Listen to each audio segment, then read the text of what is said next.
قرآن کریم میں سورہ نور پارہ 18 آیت نمبر 10 اور 11 مکمل پڑھ لیجیے. جناب عائشہ کی شان میں نازل ہوئی ہے, ان کی برات آسمان سے اتری ہے.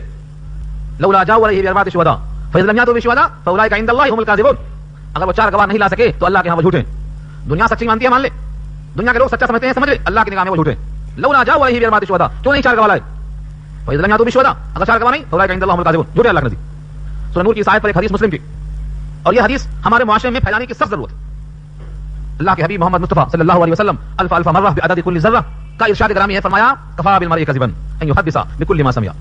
جھوٹا ہونے کے لیے آدمی کو بس یہ کافی ہے کہ جو سن لے بیان کر دے, جو سن لیا منہ سے نکال دیا, اس کے جھوٹا ہونے کے بعد یہ کافی ہے. اور کذب منافقت کی 1/4 حیثیت رکھتی ہے. منافق میں 4 صفتیں ہوتی ہیں, ان میں سے ایک صفت کیا ہے؟ کذب. اور اردو میں یا کے معنی میں روٹی یا چاول, ٹھنڈا یا گرم, کیا پوچھتے ہیں آپ؟ ان دو میں سے ایک. او تخییر کے واسطے آتا ہے, ٹھنڈا لیں گے یا گرم, مطلب دو میں سے ایک پیش کیجیے, قبول کیجیے. تو یہاں اشارہ اسی کی طرف, یا تو قید میں ڈال دو مرنے کے دن تک, یا اللہ کا حکم اگر آ جائے اس کے مطابق کر لو. وہ حکم آ گیا قرآن میں, وہ حکم یہاں نہیں ہے, وہ دوسرے مقام پہ ہے. اگر وہ پوشیدہ ہے تو اردو کا ترجمہ دیکھ کے اگر لے کے پھرنے والے ہیں تو کیا کہیں گے؟ دیکھو قرآن میں آیا ہے کرو ان کو ماننے تک. ایک ہی آیت معلوم, بعض لوگوں کو ایک ہی حدیث معلوم, وہ ایک لے کے پھرتے. بخاری میں آگے دیکھو, بخاری میں آگے وہ ایک آئی, مگر اس کے ساتھ اور بھی تو ہے اس باب میں, وہ بھی دیکھو. نہیں, وہ نظر نہیں آتی. یہ آیت منسوخ ہے, پوری آیت نہیں, یہ ٹکڑا یتوفاہن الموت کا ٹکڑا منسوخ ہے. کون سی آیت سے منسوخ ہے؟ اسی سمجھ میں آ رہی ہے کیا الفاظ ہیں؟ اللہ نے فرمایا اگر یہ ثابت ہو جائے, اگر یہ ثابت ہو جائے تو 2 شکلیں, 4 گواہ مل جائیں تو بجائے قید خانے میں ڈالنے کے موت تک کے لیے 2 شکلیں. وہ عورت شادی شدہ ہے کہ نہیں, شادی شدہ نہیں ہے تو اس کو 100 کوڑے مارو, اور شادی شدہ ہے تو پتھروں سے مار مار کے سنگسار کر دو, ختم کر دو, اتنا مارو کہ وہ ختم ہو جائے. یہ تو حکم آ گیا. اب قید خانے میں نہیں ڈالیں گے اس کو. اس آیت سے یہ آیت منسوخ ہو گئی, الزانیۃ والزانی فاجلدوا کل واحدۃ منہما 100 جلدہ, 100 جلدہ, 100 کوڑے مارو. یہ سورہ نور کی آیت سے یہ آیت کینسل ہو گئی. لوگ کہتے ہیں قرآن کریم میں کینسلیشن ہے کیا, جس کو ہم منسوخ بولتے ہیں, ناسخ اور منسوخ. بہت سے لوگوں نے اختلاف کیا ہے اور بہت سے لوگوں نے تطبیق دیا, جوڑنے کی کوشش کی. اس کا مطلب یہ, اس کا مطلب یہ, منسوخ نہیں. اس کے باوجود 5 آیتوں پر امت کا اجماع ہے کہ یہ منسوخ ہے. حضرت شاہ ولی اللہ محدث دہلوی نے اصول تفسیر کی جو ہم کتاب ان کی الفاظ الکبیر ہے, 5 آیتیں پیش کی ہیں کہ پر امت کا اجماع ہے کہ یہ منسوخ ہے. اور جو اجماع سے ہٹ کر اختلافی ہیں وہ تو 100 میں ہیں. جب آیتوں میں تنسیخ ہو سکتی ہے تو حدیثوں میں بھی ہو سکتی ہے. اس کی معلومات بغیر رکھے بولنا یہی غلطی ہے. تحقیق کے بغیر نہیں بولنا چاہیے. اس واسطے کہا ہے سن کے بول دینا جھوٹا ہونے کے واسطے کافی ہے. اس واسطے کہا تحقیق کرے, کچھ بھی بات کرنا ہے تو تحقیق. واللذان یاتیانہا منکم فعادوہما, اور جو 2 مرد ہوں, اوپر کیا تھا واللاتی عورتیں, یہاں کیا ہے واللذان یاتیان مرد آ گئے. واللذان یاتیانہما, اور جو 2 مرد لائیں منکم تم میں سے بے حیائی کو, فعادوہما, تو ان کو اذیت پہنچاؤ. اذیت سے مراد کیا ہے؟ وہی 100 کوڑے. اور اگر وہ شادی شدہ ہیں تو سنگسار. فإن تابا وأصلحا فأعرضوا عنهما, بس اگر وہ دونوں توبہ کر لیں اور اپنی اصلاح کر لیں تو ان دونوں سے اعراض کر جاؤ. فإن تابا, اگر دونوں توبہ کر لیں, یعنی اللہ کی طرف متوجہ ہوں, اپنی غلطی پر نادم ہوں, گناہوں پر استغفار کریں, اور اس نیکی, اس برائی کو ختم کرنے کے واسطے کچھ نیکیاں وجود میں لائیں, وأصلحا, اور اپنی اصلاح کر لیں, فأعرضوا عنهما, تو ان سے اعراض کر جاؤ. اب اس کا اہم نقطہ یہ ہے, اعراض کیوں کر جاؤ, اصلاح کیسے ہو سکتی؟ توبہ کا مطلب ان اللہ کان توابا رحیما, بے شک اللہ تواب ہے. تواب مبالغہ ہے, جیسے قوال, تواب قوال. ایک قول بات کو بولتے ہیں, ایک بات کو بار بار بولتے ہیں نا تو قوال بن گیا, اور اس کے بولنے والے کو قوال صاحب کہیں گے, اور ان کے محفلوں کو قوالی کہیں گے, قوال. ایسے کہا یہاں پر تواب, توبہ سے بہت معاف کرنے والا. کتنا معاف کرتا, کتنی بار؟ این درگاہ ما درگاہ نومیدی نیست, 100 بار اگر توبہ شکستی بازا, اگر 100 بار تم نے توبہ کیا اور توڑ دیا تو بھی آ جا. اس در سے مایوسی جائز نہیں ہے. لا تقنطوا من رحمت اللہ. حضرت حمزہ کے قاتل وحشی, جن کی وجہ سے حضور کی آنکھوں میں آنسو بھر گئے, آنکھیں ڈبڈبا گئیں, ہائے میرے حمزہ پر رونے والا کوئی نہیں. شدت کرب سے اضطراب محسوس کیا آپ نے. اس وحشی نے کہا کیا مجھے بھی اللہ معاف کر دیں گے؟ فرمایا ہاں. کہا سارے گناہ معاف کر دیں گے یا حمزہ کے قتل کو چھوڑ کر؟ فرمایا نہیں, اللہ سارے گناہوں کو معاف کریں گے. ان اللہ یغفر الذنوب جميعا, جميعا کے الفاظ اضافہ کیا اللہ نے اس موقع پر. سورہ زمر پارہ 24 کے الفاظ ہیں. جب انہوں نے کہا جميعا, سارے گناہ معاف کریں گے, تو واپس آ گئے وحشی, اسلام میں داخل ہو گئے, اور رضی اللہ تعالیٰ عنہ کا خطاب لے لیا وحشی نے. جس نے حضور کو بلا دیا ہو اس کو رضی اللہ کا خطاب مل سکتا ہے, تو مایوسی کی ضرورت کیا ہے؟ اللہ کی رحمت کے خزانے, ایک مستقل کتاب ہے, پڑھنا اس کو, کتنے دروازے کھول کر رکھا اللہ نے. تو تواب کے معنی بہت معاف کرنے والا, اس کی معافی کی انتہا. اگر سمندر کے جھاگ کے برابر بھی گناہ ہو جائے اور بندہ خلوص دل سے استغفر اللہ الذی لا الہ الا هو الحی القیوم واتوب الیہ کو پڑھے, تو سمندر کے جھاگ کے برابر بھی گناہ معاف. کس کی برکت ہے؟ لفظ تواب کی برکت ہے. تواب ہے اللہ کی ذات, خصوصاً عمر کے آخری حصے میں. اذا جاء رسول اللہ, پوری پڑھ لو, آخر میں کیا ہے؟ واستغفرہ انہ کان توابا. اس سے استغفار کرو, وہ تواب ہے. یہ نبی صلی اللہ علیہ وسلم کو خصوصی حکم آیا تھا اللہ کا آخری عمر کے موقع پر. جب نبی کو خطاب ہے واستغفرہ انہ کان توابا, تو پھر ہر آدمی کو جس کی عمر طبعی سے آگے بڑھتی ہو, یعنی امت کی عمر 60-70 کے درمیان سے آگے بڑھتی ہو, استغفار میں کثرت کرنا چاہیے. اللہ عمل کرنا آسان فرمائے. توابن کے ساتھ صفت رحیمن, رحیم کے معنی مہربانی کرنے والا, رحمت کرنے والا. اس توبہ کے طفیل گناہوں کو معاف کر دینا یہ اس کی رحمت ہے. آپ تو دل میں پال لیتے ہیں, مرے دم تک نکلتا نہیں. کہتے ہیں ہم طاقتور ہیں, کیسے کمزور پڑیں؟ ہم طاقتور ہیں, ہم کمزور نہیں پڑیں گے. اللہ سے بڑھ کر طاقتور کون ہے؟ مگر وہ معاف کر دیتا ہے. کیوں؟ مہربان ہے وہ, رحمان اور رحیم کی صفت کی وجہ سے. اس صفت کو اپنانا چاہیے. دل میں جو بات بیٹھ جاتی ہے اس کو نکالنا اور اللہ کے فیصلے کو قبول کرنا. فارسی کا, عربی کا اشعار کہتا ہے نیزوں کا زخم، تلواروں کا زخم بھر جاتا لیکن زبان کا زخم نہیں بھرتا. جراحات السنان لها التیام ولا یلتام ما جرح اللسان. زبان سے جو نکلتا وہ نہیں بھرتا لیکن مومن کو چاہیے کہ بھرے. کیوں؟ اسلام میں آنے کے بعد، توبہ میں آنے کے بعد سابقہ تمام گناہ ختم ہو جاتے بس اللہ نے. لیکن اس کا مطلب یہ نہیں ہے کہ ہر سال زمینیں قبرستان کے بیچتے جاؤ اور جاؤ کر کے آ جاؤ، توبہ کر لو معاف. پڑوسی کا مال کھاتے جاؤ، روز شام میں توبہ کرتے جاؤ، صبح پیتے جاؤ، شام کو کلہ پیٹتے جاؤ. یہ توبہ نہیں، مذاق ہے. ہمیں دیکھا بہت لوگ کلہ پیٹتے، نماز کے بعد تھپڑا منہ پہ مار لیتے. منہ پر تھپڑا مارنا منع ہے، نہیں معلوم نہ اپنے نہ غیر کے. تھپڑ نہیں مارنا، منع کیا اللہ کا رسول نے. اجتنبوا الوجہ، چہرے سے اجتناب کرو، یہ تو مارو. جب کسی غیر کے چہرے کا اکرام کرنے کا حکم ہے تو اپنے چہرے کا بھی اکرام کرنے کا حکم ثابت ہو گیا. چہرے پر نہیں مارنا. ہاں اگر محاسبہ کرنا ہے تو عمر کی طرح کرو. جناب عمر رضی اللہ تعالی عنہ اپنے داڑھی کو پکڑتے تھے اور کہتے تھے عمر تو اسلام سے پہلے بھینس کا اور اونٹ کا اور گائے کا چرواہا تھا. تیرے اندر جہالت تھی، تیرے اندر کفر اور شرک اور نفاق تھا. تو اسلام کی بدولت اور نبی کی صحبت میں رہ کر اپنے قلب سے کفر کو شرک کو نکال کر مواحد بن چکا ہے، جو جہنم کا مستحق تھا، جہنم کے بجائے جنت کا حقدار بن چکا ہے. یہ اسلام کا تو فعل ہے، یہ اللہ کا کرم ہے. اس لیے تجھے اللہ کی نافرمانی نہیں کرنا چاہیے. ایسا پکا کے داڑھی اپنا محاسبہ کرتے تھے. ہم بھی تو کریں ایسا محاسبہ کہ ہم حقیر قطرہ تھے، ہمیں اللہ نے انسان بنایا. ہو سکتا تھا ہم مندر کی گھنٹیاں بجاتے، اللہ نے ہمیں مواحد بنایا. ہو سکتا ہم کسی اور کے یہاں پیدا ہو کر کفر شرک میں ہوتے، اللہ نے ہمیں امت محمدیہ کا فرد بنایا. ہو سکتا ہم کوئی اور کتاب پڑھتے، اللہ نے ہمیں کلام اللہ بخشا. ہو سکتا ہماری صحبتیں خراب ہوتی، ہم برے ماحول میں پڑھ کے فتنے پہ جاتے. اللہ نے ہمیں صحیح مقام عطا فرمایا. اپنا ہاتھ اپنے داڑھی کو پکڑ کر محاسبہ کرو. یہ لکھا جناب عمر کے بارے میں. کلے پیٹنا نہیں ہے، توبہ میں کلہ پیٹنا نہیں ہے. ہاں محاسبہ. جناب عمر کے یہ الفاظ ہیں، وہ فرماتے تھے، اتنے پیارے بول ہیں، ایک ایک لفظ تولنے کے لائق. حاسبوا انفسکم قبل ان تحاسبوا وزنوها قبل ان توزنوا. اپنا محاسبہ خود کرو اس سے پہلے کہ حساب لیا جائے، اور اپنے نام اعمال کو خود توڑو اس سے پہلے کہ توڑا جائے. تو اپنا محاسبہ کیسے کرو گے؟ ایسا ہی کرنا. اللہ کی نعمتیں ہم پر کتنی ہیں اور صبح سے شام تک ہم اللہ کی نافرمانیاں کتنی کرتے ہیں، ان دونوں چیزوں کو جوڑ لو، ہو جائے گا محاسبہ. تو یہ کب آئے گا؟ اللہ تواب بھی ہیں، اللہ رحیم بھی ہیں. ان دونوں چیزوں کا استحقاق ہونا چاہیے. اللہ نے خود فرمایا توبہ کس کی قبول ہوتی کس کی نہیں. دیکھو دو آیتیں آ رہی ہیں دونوں. پہلے میں یہ بتا دیا توبہ کس کی قبول ہوتی اور دوسرے میں کہا کس کی قبول نہیں ہوتی. دونوں یہاں موجود ہیں. قرآن تو پڑھو کھول کے. انما التوبۃ علی اللہ، اس کے سوائے اور کچھ نہیں کہ توبہ قبول کرنا ہے اللہ کے ذمہ. انما التوبۃ علی اللہ، اللہ کے ذمہ ہے توبہ قبول کرنا. کس کی؟ لیکن للذین یعملون السوء بجہالۃ، ان لوگوں کی جو کرتے ہیں برائی جہالت سے، نادانی سے، غفلت سے، لا علمی سے. ثم پھر یتوبون من قریب، جلدی ہی توبہ میں لگ جاتے ہیں. یتوبون من قریب، لفظ قریب پر زور دو. ہم کیا کرتے؟ نہیں گناہ کرتے کرتے جب دیکھتے ہاتھوں میں راشا آ گیا، دانت گر گئے، منہ میں دانت نہیں، پیٹ میں آنت نہیں، ہمیں پک گئی، اب لفظہ پر اندام، اب توبہ کرتے. تب تک جو چاہے کرتے رہتے. یہ نہیں کہا اللہ نے، کہا من قریب. ثم یتوبون من قریب. مومن کو گناہ کے بعد فوری تنبو ہو جاتا ہے. اچھا مجھ سے غلطی ہو گئی، اپنی غلطی پر فوراً نادم شرمندہ، اس کی تلافی کے واسطے فوری نیکیاں، صدقہ، نفل، خیرات. جب کپڑے دھبا کرتے فوراً صابن لگاتے صفائی کے لیے. تو نام اعمال جیسے گندا ہوا گناہ سے فوراً صفائی، توبہ استغفار سے، خیر خیرات سے. یہ ضروری ہے. تو پہلی شرط کیا رکھا؟ ثم یتوبون من قریب، توبہ کرتے ہیں جلدی. بعض لوگ ایسے ہوتے ہیں کہ ان کو توبہ کا احساس ہوتا ہی نہیں. کب ہوتا؟ جب فرعون پانی میں ڈبکی لیا، مرنے لگا، تب کہتا ہے تبت الآن، اب میں توبہ کرتا ہوں. فرعون جیسا انسان جس نے کہا تھا میں رب اعلیٰ ہوں، ڈوب رہا ہے پانی میں. سورہ یونس پارہ 11 کیا کہا اس نے؟ تبت الآن، اب میں توبہ کر رہا ہوں. اللہ نے کہا جواب میں کہا الآن، اب کر رہا ہے توبہ. توبہ کرنے کا وقت نہیں ہے یہ. الآن وقد عصیت من قبل وکنت من المفسدین. اب کر رہا توبہ، فساد کرتے کرتے کرتے جب حلق میں موت نے کھینچا ہے روح کو، اب توبہ کرتا ہے. اب توبہ قبول. ثم یتوبون من قریب، پہلی شرط ہے. اب کچھ لوگ پوچھ سکتے ہیں کہ مولانا صاحب وہ تو ڈوبتے وقت توبہ کیا تھا، قبول نہیں ہوئی، لیکن توبہ قبول ہونے کی لمٹ کیا ہے؟ 50 سال ہے کہ 70 سال ہے کہ 90 سال ہے کیا لمٹ؟ یہ میرے اللہ کی شان دیکھو. اللہ بندوں پہ رحیم اور رحمان ہے، اس کی شان دیکھو. کیا کہا؟ فلولا كانت قرية آمنت فنفعها إيمانها إلا قوم يونس لما آمنوا كشفنا عنهم عذاب الخزي في الحياة الدنيا ومتعناهم إلى حين. قوم یونس کو جتنا توبہ سے فائدہ ہوا کسی قوم کو نہیں ہوا. یونس علیہ السلام چلے گئے، 3 دن کے بعد عذاب آنے والا تھا، وارننگ دیکھے چلے گئے. اب قوم نے ڈھونڈا کہاں یونس کہاں ہے، وہ چلے گئے نہیں ہے. دیکھا اوپر آسمان پہ بادل کالے کالے دھوئیں، ڈر گئے. عذاب کے آثار کو دیکھا، عذاب آیا نہیں تھا ابھی. عذاب کو نہیں، عذاب کے آثار کو دیکھا. رونا پیٹنا چلانا چیخنا شروع کر دیا. اللہ کو رحم آ گیا، عذاب واپس چلا جا. اور قوم کے اس رونے کی وجہ سے حضرت یونس کو مچھلی کے پیٹ میں گرفتار کر دیا. کہا قوم کو چھوڑ کے جاتے کہاں ہو بغیر پوچھے ہوئے؟ قوم کو چھوڑ کر جانے سے گرفتار ہو گئے. کہاں گرفتار ہو گئے؟ مچھلی کے پیٹ. قرآن نے گواہی دی ہے اگر وہ استغفار نہ پڑھ لیتے تو قیامت تک مچھلی کے پیٹ میں رہتے. فلولا انه كان من المسبحين للبث في بطنه الى يوم يبعثون. اٹھائے جانے کے دن تک پیٹ میں رہتے. مسبحین تھے، تسبیح پڑھ لیا، کہا لا الہ الا انت سبحانك انی كنت من الظالمین. اس کے جملے تھے کہ مچھلی کے پیٹ نے اس کو برداشت نہیں کیا گرمی سے، باہر لا کے چھوڑ. تو تسبیح کا فائدہ یہ ہے، سبحان اللہ کا فائدہ یہ ہے. قوم کو فائدہ پہنچا اور آپ چلے گئے بلا عذاب کو آئے ہوئے، اس لیے وہاں مواخذہ ہو گیا. تو یہ لمٹ رکھا اللہ نے توبہ کے قبول ہونے کی. لیکن ہمیں نہیں معلوم کہ ہم بادل دیکھیں گے، دھواں دیکھیں گے تب توبہ کریں گے، یا راستہ جاتے جاتے مر جائیں گے. لوگ سردیوں میں مر جا رہے ہیں، بیٹھے بیٹھے مر جا رہے ہیں. اچھے خاصے نوجوان گھر سے نکلتے ہی مر جا رہے ہیں. کیوں؟ ایکسیڈنٹ ہو گیا، بہانہ یہ. تو موت کو اور اس کے اسباب کو، اس کے آثار کو انتظار مت کرنا. توبہ ہر عام توبہ.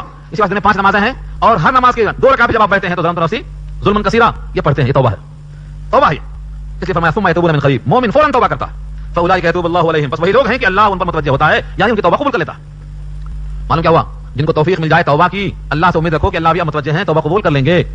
کچھ آیتیں قرآن کریم میں ایسی ہیں کہ ان کے پڑھنے کے بعد اگر فوری متوجہ ہو جائے توبہ کی طرف اسی آیت کا واسطہ دے کر آپ نے تو کہا ہے توب اللہ علیہم، اللہ فوری آپ کی توبہ قبول کر لیں گے، آپ کے گناہوں کو معاف کر دیں گے. اس لیے ایسی آیتوں پر گزر کر ٹھہر کر اللہ سے توبہ چاہ کر آگے بڑھنے کا حکم ہے. وکان اللہ علیما حکیما، اور اللہ ہے علم والا، حکمت والا. علم کو یہاں کیوں لائے؟ اوپر نہیں تھا، اوپر تواب اور رحیم. یہاں کیا ہے؟ علم. علیم اور حکیم دو صفت لائے. علم کے معنی جاننا، جانتے ہیں وہ کہ توبہ سچی ہے یا خالی کلہ پیٹنے کی ہے، یہ ہے اصل علم. کون سا علم؟ علم ظاہر نہیں، حقیقی قلبی کیفیت وہ جانتے ہیں کہ توبہ طلب کی ہو رہی ہے یا دکھاوے کی ہو رہی ہے. ہاں زندگی رند رہے، ہاتھ سے جنت نہ گئی، پیتے رہے اور جنت بھی رہے. کیسے؟ توبہ اوپر سے اندر خواہش باقی. فارسی کا شاعر کہتا ہے بر زبان تسبیح در دل گاؤ خر. بر زبان تسبیح کے معنی زبان پر سبحان اللہ سبحان اللہ، اور در دل گاؤ خر، اور دل میں کیا ہے؟ گائے ہے، گدھا ہے، گھوڑا ہے، دولت ہے. اتنی تسبیح کئے دارد اثر، اس قسم کی تسبیح کہاں اثر رکھے گی؟ تو یہ علیم بتانا ہے. علیمن حکیمن، وہ علم والا ہے، جانتا ہے کہ توبہ سچی ہے، دل میں جوش اور فریاد ہے، توبہ قبول ہوتی. جوش ملا، فریاد نہ کر، تاثیر دکھا، تقریر نہ کر، کیفیت پیدا ہوتی ہے تو اللہ تعالیٰ کو معلوم ہے، علیم ہے وہ، اور حکیم ہے، حکمت والے ہیں. اگر معلوم ہے کہ یہ بندہ فریب کرتا ہے تب بھی پردہ پوشی کرتے ہیں، چھپاتے ہیں. چلو آج نقل کرتا ہے، کل شاید اصل ہو جائے. آج خالی نماز میں آ گیا ہے، رکوع سجدہ کر لیا، کچھ بھی نہیں پڑھا، خالی کھڑا تھا نماز میں، نہیں معلوم. کتنے لوگ ایسے ہیں دیکھو، نماز میں کھڑے ہو گئے، خالی اونگتے رہتے، ختم ہو گئی نماز، کچھ نہیں پڑھتے. ولا یذکرون اللہ الا قلیلا، سبحان اللہ ایک دفعہ، اللہ اکبر ختم، کچھ بھی نہیں پڑھے، خالی کھڑے ہیں. کیا مطلب؟ کیفیت سے خالی، کیفیت سے خالی. بہت سے لوگ ایسے ہوتے ہیں، تصور میں کچھ اور آ جاتا ہے، بس کھڑے جاتے ہیں، نماز ختم ہو گئی. تو اللہ تعالیٰ کا علم، اللہ کی حکمت، ان دو صفتوں کو یہاں پر کھا لیں. آج نہیں ہے صحیح نماز، کل شاید صحیح نماز ہو جائے، اللہ چھپاتے ہیں اس کو. اب توبہ کس کی نہیں ہے؟ ولیست التوبۃ للذین یعملون السیئات، جو کرتے رہتے ہیں برائیاں، حتی اذا حضر احدهم الموت، یہاں تک کہ جب حاضر ہو جائے ان میں سے کسی کو موت، قال، تو بولتے ہیں انی تبت الان، اب میں توبہ کر رہا ہوں. انی تبت الان، اب توبہ کر رہا ہوں. اللہ کیا فرماتے ہیں؟ ایسوں کی توبہ قبول. وللذین یموتون وهم کفار، اور نہ ان کی توبہ قبول جو مرتے ہیں حالت کفر میں. اولئک اعتدنا لهم عذابا الیما، وہی لوگ ہیں کہ ہم نے تیار کر دیا ان کے واسطے المناک عذاب. تو حالت کفر میں موت نہ آئے، تمنا رکھنا اس کی، خاتمہ ایمان پر ہو، یہ تمنا. سب سے زیادہ دعا کرانے کے واسطے بھی دعا کرو. مولوی صاحب کس کے لیے دعا کرو؟ نوکری کے لیے، شادی کے لیے، وہ زمین بکنے کے لیے، یہ دعا کراتے. یہ دعا کرانا کہ خاتمہ ایمان پر ہو. کیوں؟ خاتمہ ایمان پر ہوا تو یہ دنیا کے برابر نہیں، دنیا سے 10 گنا زیادہ جنت ملے گی کم سے کم. وہ دعا کرو. ضرورت ہونا ہے تو وہ دعا کرو، وہاں ملتی. جہاں سب محتاج ہوں گے وہاں کے واسطے کرو. یہاں تو فقیر بھی کھاتا، امیر بھی کھاتا، ہاں کوئی لذیذ کھاتا، کوئی سوکھا روکھا کھاتا، مگر وہاں ایک قطرہ پانی نہیں ملے گا اور ایک روٹی کا ٹکڑا بھی نہیں ملے گا. وہاں کے واسطے دعا کراؤ. سورہ اعراف کی آیت کیوں بھول جاتی ہے؟ جنت والے جہنم والے سلام کلام نہیں مانگیں گے سیدھا سیدھا. ونادى اصحاب النار اصحاب الجنہ ان افیضوا علینا من الماء، کیا کہیں گے؟ ان افیضوا علینا من الماء، تھوڑا پانی پھینکو، روٹی کا ٹکڑا پھینکو، کیا کہیں گے وہ؟ ان اللہ حرمهما على، روٹی کا ٹکڑا بھی پانی کا قطرہ بھی دونوں حرام کیا اللہ نے. تو وہاں کے واسطے دعا کرایا کرو، یہاں کے واسطے نہیں. یہ مومن کی شان. اس کے بعد جب معلوم ہو گیا کہ توبہ نہ کرنا اور گناہ کرتے رہنا یہاں تک کہ موت کا وقت آ جائے یہ اللہ کے نہیں ہے، اس کی ایک وجہ ہے. حدیث پاک میں آتا ہے یا مدن سیاد، بولو میں یا مدن سیاد، گناہ کرتے رہتے ہیں یہاں تک کہ موت آ گئی. کیا ہوگا پھر حال اس کا؟ ایک گناہ ایک دھبا ہے، سفید کپڑا مومن کا نام ہے عمل. جیسے گناہ کیا ایک دھبا لگ گیا، وہ دھبا نے چھڑایا، کرتا گیا گناہ، پھر ایک دھبا، پھر کرتا گیا گناہ، پھر ایک دھبا، یہاں تک کہ دھبا پڑتے پڑتے پورا دل سیاہ ہو گیا. اب اس میں حق داخل کیسے ہوگا؟ اس کے بعد مثال دیا جس طرح چھری ہوتی، چھری چلتی گئی کارآمد رہی، ورنہ زنگ لگتے لگتے لگتے پوری چھری زنگ آلود ہو گئی. اب اس سے وہ کام نہیں ہوگا جو ہوتا تھا. تو مومن کے قلب کو اللہ نے آئینہ بنایا ہے. دھبا لگتے لگتے پورا دھبا پڑ جاتا، اس آئینے میں شکل نظر نہیں آتی، اچھی ہے کہ بری، برائیوں کو اچھائی سمجھتا ہے، کرتا چلا. موت کی کیفیت طاری ہونے کے بعد بھی توبہ کی توفیق نہیں ہوتی. جس کو بدعا دینا یہی بدعا کرنا کہ اس کا خاتمہ ایمان پر نہ ہو، اور جس کو دعا دینا یہ دعا دینا کہ اس کا خاتمہ ایمان پر ہو. اس سے بڑی دعا نہیں، اس سے بڑی بدعا نہیں. یہ ہے. اور اہل اللہ کی دعائیں لگتی ہیں، لوگ سمجھتے نہیں. مجھے سعد کا واقعہ آتا ہے قرآن بخاری شریف میں، سعد بن ابی وقاص کا. یہ عشرہ مبشرہ ہیں. وہ 10 صحابہ جن کو جنت کی بشارت دی گئی تھی، دنیا میں چلتے پھرتے جنت دکھانے تھے لوگ، 10 میں سے ایک تھے سعد بن ابی وقاص رضی اللہ تعالی. طویل قصہ ہے، بہت لمبا ہے، عنوان یہاں نہیں ہے وہ، مگر میں اشارہ کر دیتا ہوں تاکہ آپ بات کو. کیا شکایت کی گئی؟ کو نماز پڑھانا آتے نہیں، نماز پڑھنا نہیں آتا ان کو. جناب نے بلا کے پوچھا کیا شکایت آپ کی آئی ہے؟ کہا دیکھو جب مسلمانوں کی تعداد 40 تھی اس وقت میں اسلام میں داخل ہوا ہوں، اور آج میری حالت مجھے نماز نہیں پڑھنا آتا، اس سے بڑھ کر حیرت کی بات کیا ہو سکتی ہے؟ اور ایک الزام تھا کہ کنبا پروری کرتے ہیں، اپنوں کا خیال کرتے ہیں، دوسروں کا خیال نہیں کرتے. اور تیسرا یہ تھا کہ یہ جناب خود کو دوسروں کو بھیج دیتے ہیں، جنگ پر خود نہیں جاتے ہیں.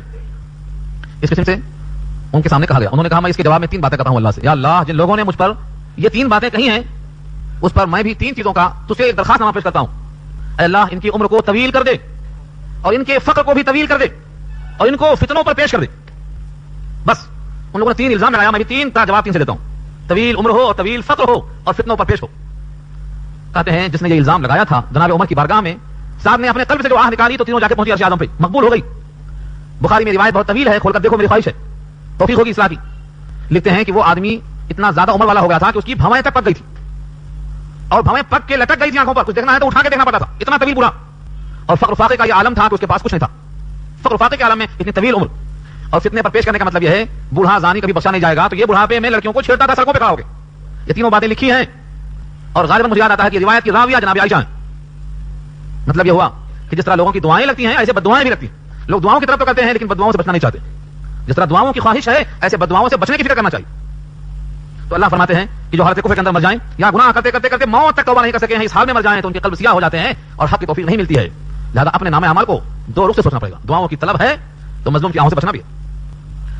اولئک اعتدنا لهم عذابا الیما, وہی لوگ ہیں کہ ہم نے تیار کر دیا ان کے واسطے المناک عذاب. یا ایھا الذین آمنوا لا یحل لکم ان ترثوا النساء کرہا. ایک معاشرے کا اور ظلم ہوتا تھا, زبردستی میراث لیتے تھے. زبردستی میراث کیسے ہوتی ہو؟ ایک عورت کے پاس مال بہت ہے, کالی کلوٹی ہے, بوڑھی ہو چکی ہے, اس کی طرف کوئی اشتہا نہیں, اس لیے نکاح کرتا ہے کہ اس کا پورا مال مجھے ملے. تو مرنے والی بڑھیا, جانے والے کبھی اپنے کو گھٹا پورا مال. معاشرے میں لوگ دیکھتے رہتے ہیں ایسی کوئی بڑھیا ہے کیا, مال بہت زیادہ ہے, حالانکہ وہ کسی کام کی نہیں. اس سے نکاح صرف اس لیے کرے گا کہ اس کا پورا مال منتقل ہو جائے. حالانکہ پورا مال منتقل نہیں ہوگا, شوہر بن جائے گا تو 1/4 ملے گا, اولاد نہیں ہے تو اولاد ہے تو 1/4 ملے گا یا آدھا ملے گا. دو شکلیں ہیں اس کی, اولاد ہے تو 1/4, اولاد نہیں ہے تو آدھا. تو اس نیت سے نکاح کر لینا کہ جبرن اس کا میراث ہم کو مل جائے, اللہ کو یہ بات پسند نہیں. نکاح کو مال کا ذریعہ مت بناؤ. یہ ہے کسی سے نکاح اس نیت سے نہ ہو کہ اس کا مال منتقل ہو جائے. اگر بڑھیا سے منع ہے اس نیت سے تو کیا جوان سے جائز ہے اس نیت سے؟ پوچھو, سمجھ کر دیکھو. آج لوگ تلاش کرتے ہیں رشتہ, کیا بولتے ہیں ایسی لڑکی ہو اکلوتی بیٹی ہو. کیوں؟ پورا آ جائے سمجھ کے اکلوتی بیٹی تلاش کرتے لوگ. کہانی بھی ہے, لنگڑی بھی ہے تو بھی چلتی, مگر اکلوتی ہونا. جو 4 6 5 رہیں گے تو تقسیم ہو کے آئے گی, بھائیاں رہیں گے تو پورا سمیٹ لیں گے, اکلوتی. یہ مزاج بن چکا ہے. تو اگر نکاح کے ذریعے سے مال آنے کی طرف ہے, نیت فاسد, نیت خراب ہو گئی. مال آئے گا لیکن وبال ساتھ آئے گا اس نیت بد کی وجہ سے. یہی کہا گیا ہے یا ایھا الذین آمنوا, اے وہ لوگ جو ایمان لائے ہو, لا یحل لکم, نہیں ہے حلال تمہارے لیے, ان ترثوا النساء, کہ تم وارث بن جاؤ عورتوں کے کرہن, زبردستی. کرہن کے معنی زبردستی. کیسے ہوتا؟ یہ شکل ہے. ایک عورت آپ سے نکاح نہیں کرنا چاہتی مگر آپ چاہتے ہیں, کیوں؟ دل میں یہ ہے انہیں تو بہت ہے, کچرا ہے یہ, مگر مال آئے گا, اس کو چوپ نکاح میں رکھ لیں گے. یہ کرہا, زبردستی. اللہ کو یہ بات پسند نہیں ہے. اور یہ شکل ہے, جتنا عورت کو حصہ ملنا چاہیے اس کا اتنا حصہ نہ دینا, اس کا حصہ بھی رکھ لینا. یہ کیا ہے؟ کرہا میں آتا. جب سے محکمہ شریعہ میں بیٹھنا شروع کیا, کثرت سے لوگ آ کے پوچھتے بہن کا حصہ ہوتا کتنا ہوتا, یا اگر نہیں دیا تو کیا ہوتا. انہوں نے ایسا کہا تھا, ہم نے یہ کہا تھا, ان کو دے دیا گیا, شادی میں آتا ہو گیا. مختلف شکلیں پیش کریں گے تاکہ دینا پڑے. یہ سب کرہا میں آتا ہے, دیکھ لو. حلال نہیں ہے کہ تم عورتوں کی میراث کو اپنے لیے زبردستی رکھ لو کوئی شکل میں. ولا تعذلوهن, اور عزل کے معنی علیحدہ کرنا. ولا تعذلوهن, اور ان عورتوں کو اس غرض سے مقید مت کرو کہ جو کچھ تم لوگوں نے ان کو دیا ہے اس کا کوئی حصہ وصول کر لو, جس کو آپ کہتے ہیں طلاق علی مال, خلا جس کو بولتے ہیں. کیا ہوتا؟ ایک عورت کو تنگ کرتے, پہلے بولتے جا کے گھر سے پیسہ لے کے آؤ, نہیں لائی نہیں لائی نہیں لائی, اس کو اتنا تنگ کرتے کہ بولتی تم مجھے چھوڑ دو. ہاں ایسا کہاں چھوڑ دے, ولیمہ کرنا پڑا تھا, خرچہ ہوا تھا, ہاں رکے چھپے تھے, پریس میں کام ہوا تھا, دنیا کے بکھرے سنا کے میرا شادی میں 2 لاکھ خرچ ہوا تھا, تم 2 لاکھ دو تو تم چھوڑ دیتا ہوں. یہ کیا ہے؟ اتنا تنگ کرنا, اتنا تنگ کرنا کہ وہ طلاق علی مال پہ راضی ہو جائے, خلا پہ راضی ہو جائے. یہ ہے ٹکڑا. ولا تعذلوهن لتذهبوا ببعض ما آتيتموهن, یہاں تو کم بتایا گیا. کیا جملہ دیکھو, ولا تعذلوهن, اور مت علیحدہ کرو ان کو تاکہ لے لو بعض اس میں سے جو تم نے ان کو دیا ہے, جو تم نے مال بطور مہر کے دیا ہے اس میں سے کچھ مت لے لو. مگر ہمارے پاس کیا ہے, مہر باندھیں گے 5000, اور جب خلا کی بات آئے گی تو 5 لاکھ مانگیں گے. ہم نے دیکھا ہے کس نکاح کے موقع پر مہر 5000, اور جب تنگ کریں گے بیوی کو طلاق مانگے گی تو کہیں گے خلا کے طور پر 5000 نہیں 5 لاکھ دے تو چھوڑتا ہوں. یہ کیا شرط ہے؟ یہ شرنگیزی ہے. جب اس کو نکاح میں لیا تو اس کی قیمت 5000 لگایا, اور جو اس کو چھوڑ رہے ہیں اس کو گویا بیچ دے رہے ہیں تو قیمت اس کی 5 لاکھ کیسے ہو گئی؟ استعمال سے پہلے سستی, استعمال کے بعد مہنگی ہوتی. کیا یہ سراسر اسلام کے خلاف. کیا ٹکڑا بتایا گیا. ہاں ایک شرط ہے, الا مگر ان یاتینا بفاحشۃ مبینہ, اگر وہ کر دیں کوئی بے حیائی کھلی ہوئی. کھلی بے حیائی کا مطلب کیا ہے؟ شوہر سے تعلق نہ رکھ کر غیروں سے تعلق رکھیں, شوہر سے روکھا لہجہ ہو اور غیروں سے میٹھا لہجہ ہو بات کرنے کا, اپنوں کے ساتھ چھپنا ہے اور غیروں کے ساتھ بہانا پھرنا ہے, اس کو کہا بفاحشۃ مبینہ, کھلی بے حیائی. اس شکل میں حکم ہے کہ ان کو علیحدہ کرو. مال لے کر بھی طلاق دینا جائز ہے, لیکن مال کی مقدار مہر سے بڑھنا ہرگز جائز نہیں ہے. جو مہر دی گئی ہے اسے زیادہ لے کر خلا دینا یہ ظلم ہے. وعاشروهن بالمعروف, اور رکھو ان کو دستور کے مطابق. دستور کیا ہے؟ ہر ایک اگر اپنا حق مانگے اور دوسروں کا حق ادا نہ کرے تو جھگڑا پیدا ہوتا ہے. اگر ہمیں ہمارے فرائض یاد ہوں اور حقوق بھی تو جھگڑا نہیں ہوگا. ہوتا یہ ہے کہ ہم فرائض بھول جاتے ہیں اور حقوق یاد رکھتے. بیوی ہے اسے کھانا پکانا چاہیے, کپڑا دھونا چاہیے, خدمت کرنا چاہیے, میرے ماں باپ یہ کرنا چاہیے, یہ سب کیا ہے؟ یاد آ رہے ہیں حقوق. لیکن ذمہ داریاں کہ یہ بے دین نہ ہونے پائے, اس کو دیندار بنانا چاہیے, اس کو قرآن سے غافل نہ ہونے دیا جائے, یہ ذمہ داریاں یہ یاد نہیں آتی. پارکوں میں لے کے جائیں گے لیکن قرآن کریم پڑھنے کی جگہ پر نہیں لے کے جائیں گے, کہیں گے وہاں کیا سکون گھنٹہ ہے, کچھ نہیں, نہ تفریح ہے, نہ کھیل ہے, نہ کود ہے, نہ ہنگامہ ہے, نہ کوئی دل تفریح کا سامان ہے, خشک ہے بالکل. تو قرآن کریم کی آیتوں سے معلوم ہوا کہ جیسے ان کا حق ہے ویسے ان کے لیے تم پر ذمہ داریاں بھی ہیں. یہ ہے وعاشروهن بالمعروف فإن كرهتموهن, فإن كرهتموهن, اللہ نے بھی کیا نقشہ کھینچا ہے. فإن كرهتموهن, بس اگر تم ان کو ناپسند کرو کسی وجہ سے, كرهتموهن کراہت, ناگواری ہو تم کو ان سے. مثلا اس کی عمر زیادہ ہے تمہاری کم ہے, وہ کالی ہے تم گورے ہیں, وہ موٹی ہو گئی تم پتلے ہیں, یا اس کے لب و لہجے میں چچڑاہٹ ہے, اس کی آواز خراب ہے, یا کوئی بھی وجہ سے کراہت طبعی یا شرعی پیدا ہو گئی. فعسى ان تكرهوا شيئا ويجعل الله فيه خيرا كثيرا. شان ہے اللہ کی. اس جملے پر غور کرو اور سر پکڑ کے سوچو. فرمایا پس ان قریب یہ ہو سکتا ہے کہ تم ان کو ناگوار سمجھتے ہو اور تمہارے لیے اللہ نے اس میں بہت خیر رکھا ہو. کیوں؟ تمہاری عقل محدود ہے, تمہارا فیصلہ محدود ہے, تمہاری نگاہ محدود ہے, تم سمجھتے ہو کہ ہمارے واسطے خراب ہے, کبڑا ہے, کچرا ہے, لیکن ہو سکتا ہے اسی میں خیر ہو اور تمہیں خبر نہ ہو. مثلا دنیاوی لحاظ سے بولتا ہوں, دنیاوی لحاظ سے کوئی آدمی جب شادی کرے گا تو کہے گا خوبصورت ہے کیا, مال ہے کیا, اور خاندان مناسب ہے کیا. اس کے بعد دیکھے گا کنواری ہے کہ بیوہ ہے کہ مطلقہ ہے کہ شوہر مارا ہوا ہے, کیسی ہے, کیا کرتا بھائی, کنواری کو ترجیح دیتا ہے کہ یہی سب سے اچھی ہے. حکم بھی وہی ہے, حکم ہے, مگر مقدرات دیکھو. نبی صلی اللہ علیہ وسلم کی جتنی بیویاں تھیں 11 میں سے کسی سے کوئی اولاد ہوئی سوائے جناب خدیجہ کے. خدیجہ کی عمر 40 سال, آپ کی 25 سال, بیوہ ہے 2 شوہروں سے, ساری اولاد خدیجہ سے پیدا ہوئی, بقیہ کسی اور سے پیدا نہیں ہوئی. ہاں 2 باندیوں سے پیدا ہوئی, ان کا ذکر نہیں کرتا ہوں, وہ نکاح میں تھی, باندیاں تھیں, وہ باندیوں سے الگ مسئلہ. ساری ازواج مطہرات میں سے صرف ایک جناب خدیجہ ہے جن سے اولاد ہوئی. اولاد کا ہونا ہی خیر ہے, اللہ نے کہا اولاد خیر ہے, کیوں, وہ ذریعہ خیر ہے, سبب خیر ہے. اولاد نہ ہو تو کس کی تربیت دیں گے آپ, اور کس کے بسم اللہ الرحمن الرحیم سے آپ کو ثواب پہنچے گا. بچہ آپ کے حق میں جب دعا کرے گا تو آپ کے لیے نور بنے گا, بچہ ہی نہیں ہے تو کیا کریں گے. تو اولاد کو اللہ نے خیر کہا, جیسا مال کو خیر کہا اللہ. تو ہو سکتا ہے کہ تم نے اسے خراب سمجھا ہو, تمہارے واسطے ناگواری کا باعث ہو, لیکن تمہارے واسطے اللہ نے وہاں پر خیر رکھا ہو. تو صرف گوڑا چمڑا مت دیکھو, اللہ کی یہ تفصیل ہے. یہ کہا اللہ نے دینداری کو مقدم رکھو, دینداری کو مقدم رکھیں گے تو آخرت بنے گی, اولاد صالح پیدا ہوگی, تمہاری زندگی میں چڑچڑاہٹ نہیں آئے گی, تم کو سکون اور امن نصیب ہوگا. کیسے, سیرت دیکھو, صورت کے پہلے سیرت دیکھو. حسن صورت اور حسن سیرت 2 چیزیں ہیں. حسن صورت چند روزہ, حسن سیرت مستقل ہے, سوچ کر دیکھو. شباب گیا تو سائے گا حسن پورا, شباب تک باقی ہے وہ. تو حسن صورت چند روزہ, حسن سیرت مستقل, اس سے خوش ہوتی ہیں آنکھیں, اس سے خوش ہوتا ہے دل. اس لیے سوچنا چاہیے آدمی کو. نبی پاک کا مشورہ یہی تھا کہ کبھی کوئی مال دیکھتا, کوئی جمال دیکھتا, کوئی خاندان دیکھتا, کوئی دینداری دیکھتا, امتیو تم کو میرا مشورہ ہے, دینداری کو دیکھ کر ترجیح دینا. یہ مشورہ حضور کا کون مانتا ہے اس زمانے میں, حضور نے مشورہ کس کو دیا ہے, کس نیت سے دیا ہے, کیا ارادہ تھا آپ کا. الفاظ سنو نبی صلی اللہ علیہ وسلم کی مشکات کھول کر دیکھو کتاب نکاح کے اندر. تنکح المرأة لأربع, نکاح کی جاتی ہے عورت 4 وجہوں سے. تنکح المرأة لأربع, ولحسبها ولمالها ولجمالها ولدينها, 4 چیزیں. فاظفر بذات الدین, کامیابی حاصل کرو تم دینداری کو دیکھ کر. تربت یداک, تیرے ہاتھوں کو مٹی لگے, یعنی اگر تو نے میرا مشورہ نہیں مانا تو جھک بناؤ جا کے. یہ ہے مطلب انداز کا. تربت یداک ایسا ہی ہے جیسے اردو ہم کہتے ہیں جھک بناؤ جا کے, یعنی جو کرنا کرو, اب بھگتو پھر کورٹ کچہری جاؤ, خلا میں جاؤ, طلاق میں جاؤ, جھگڑے میں جاؤ, پنچایت میں جاؤ, جانا جاؤ. دینداری کو دیکھ کر آگے بڑھو گے انشاءاللہ عافیت ملے گی, امن ملے گا, سکون ملے گا, خاندان میں عزت ملے گی, راحت ملے گی. افسوس یہ ہے کہ امت کو یہ مشورہ پتہ نہیں پہنچایا نہیں گیا, یا امت نے اس کو رد کر دیا, واللہ اعلم. اس کو عام کرنے کی ضرورت ہے. یہی فرمایا فاسا ان تکرہوا شیئا, بس ہو سکتا ہے کہ تم ان کو ناگوار سمجھتے ہو. شیئا مانے کسی وجہ سے, شکل کے اعتبار سے, قد کے اعتبار سے, جسامت کے اعتبار سے, کسی اور لحاظ سے. وجعل اللہ فیہ خیرا کثیرا, اور کر دے اللہ اسی میں تمہارے واسطے بہت خیر. خیرا کثیرا کس کو بولتے ہیں, بہت خیر. جب کسی کے حق میں خیر کثیر کی دعا ہوتی ہے, انا اعطینا کل کوثر, یہ کل کوثر ترجمہ کس کا ہے, فیہ خیرا کثیرا, خیر کثیر مانے بہت بھلائی, کوثر کثیر سے بنا بہت بھلائی. ایک بار نبی صلی اللہ علیہ وسلم نے ایک صحابی سے خوش ہو کر دعا دیا تھا. کیا کہا تھا, اللہم اکثرہ مالک وولدک, اللہم کثرہ, اے اللہ اس کو زیادہ عطا فرما دے, مال بھی اولاد بھی. تو ان کی زندگی میں 120 اولاد ہو گئی, زندگی ہی میں ان کی. کون ہے یہ صحابی کا نام یاد ہے, کیوں یاد کریں گے, ہم کو تو ان کے نام یاد ہوتے ہیں, ان کے کھلاڑیوں کے, ثانیہ مرزا کے اور فلانے کے اور ٹھکانے کے. صحابیات پر کتابیں نہیں پڑھتے, ہم سنتے نہیں. فوٹو ننگی آ گئی تو خوش کر لیا. اپنے بچوں کو بچاؤ اس سے, ان کو صحابیات کے نام بتاؤ, انس بن مالک ہیں. نبی کی دعا کا ثمرہ ہے یہ ہے خیر کثیر. خیر کثیر یہ. وَإِنْ أَرَدْتُمْ اسْتِبْدَالَ زَوْجٍ مَكَانَ زَوْجٍ, اور اگر تم بدلنا چاہتے ہو, استبدال معنی بتانا, چینج کرنا. وَإِنْ أَرَدْتُمْ, اور اگر تم نے ارادہ کر لیا ہے استبدال, تبدیل کرنا چاہتے ہو, زوجن مکان زوجن, ایک کے بدلے دوسری, ایک بیوی کو ہٹا کر اس کے بدلے دوسری لاؤ, یہ جائز ہے.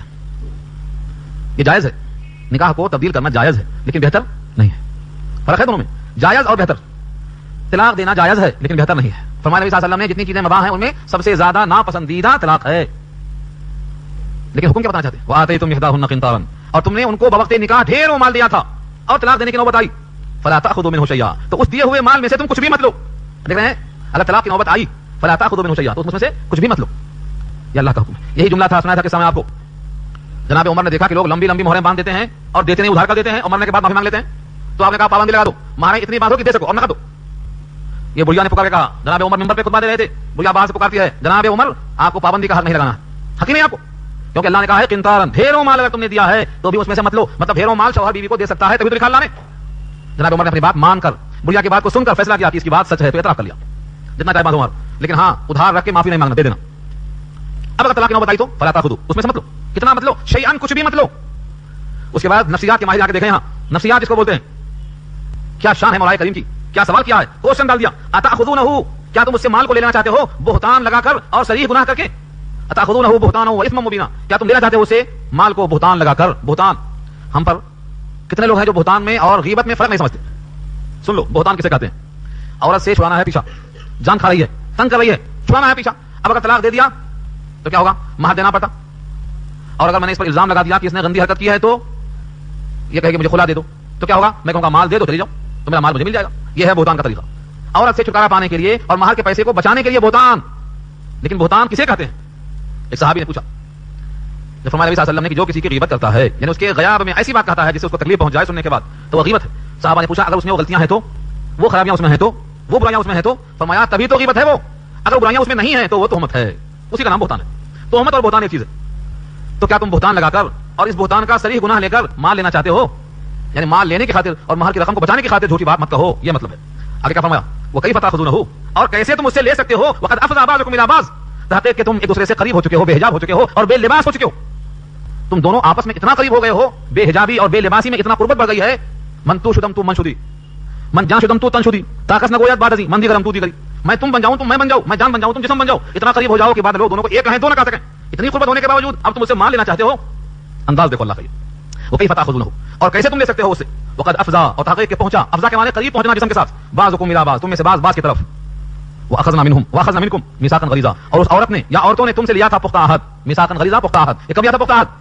بوقت نکاح جب تم نے قبیلتوں کہا تھا تو قبیلتوں کا مطلب تمہارا کپڑا میرے ذمہ, تمہارا کھانا میرے ذمہ, تمہاری عاقبت کی فکر میرے ذمہ, تمہاری اولاد کی فکر میرے ذمہ, یہ ہے. اور اشارہ ہے, اور اشارہ کیا ہے؟ جب دونوں کے جوانی کا, شباب کا ابتدائی مرحلہ ہوتا ہے قربت کا, تو بولتے ہیں تم بہت اچھے ہو, کہتے ہیں تم بھی بہت اچھے. دونوں میں قسمیں ہوتی ہیں, معاہدے ہوتے ہیں, ارمان کا اظہار ہوتا ہے, اور کہتے ہیں تم سے میں کبھی جدا نہیں ہوتا, تم سے میں کبھی علیحدہ نہیں ہوتی. یہ ہے اخذنا منکم میثاقا غلیظا, پختہ عہد ہوتا ہے ہر طرف سے. لیکن جب بگاڑ ہوتا ہے تو یہ سب بھول جاتا ہے, مال طلب سب بھول جاتا ہے. یہ اشارہ ہے, یہ ہوتا ہے.